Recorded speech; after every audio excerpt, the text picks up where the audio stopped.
Every morning at Crestview Elementary, the same thing happened. Aisha would walk to her locker, hang up her coat, and click the door shut. But the moment she turned away, the door of locker 42 would swing open with a soft creak. Her friend Idris walked by and shivered. "It's doing it again, Aisha," he whispered, clutching his books tightly. "My older brother says this hallway used to be an old library, and the ghost of the quiet reader still lives in your locker." Zara joined them, her eyes darting toward the dark corners of the ceiling. "Idris might be right," she said.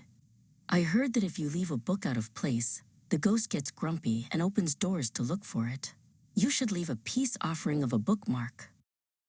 Just then, the locker door gave another slow, metallic groan and swung open wide. Zara jumped back, nearly dropping her books. "See?" she squeaked. "The ghost is watching us right now. We have to go before the bell rings." That evening, after the final bell had echoed through the halls, Aisha didn't go home. The school was quiet and the air felt cool. She sat on a bench near her locker, watching and waiting. She wanted to know the truth. Aisha walked up to the locker. She closed the door firmly. Click. She waited. 1 second, 2 seconds, 3. Then, with a sudden snap, the door popped open just an inch, then drifted all the way back. Aisha didn't run. Instead, she leaned in closer. She pulled a small flashlight from her bag and clicked it on. The bright beam danced over the metal latch and the internal springs of the locking mechanism. "Aha!" she whispered. She saw that the metal strike plate, the part that held the latch, was bent slightly outward. Every time she shut the door, the metal would slowly slip until the door lost its grip and popped open. There was no ghost. There was only a tired piece of metal.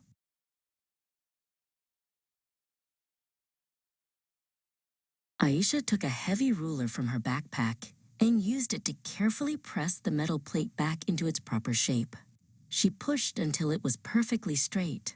Then she shut the door. Click. This time, the sound was loud and solid. She waited 10 minutes, but the door stayed perfectly still. The next morning, Idris and Zara gasped when they saw Aisha leaning against her closed locker.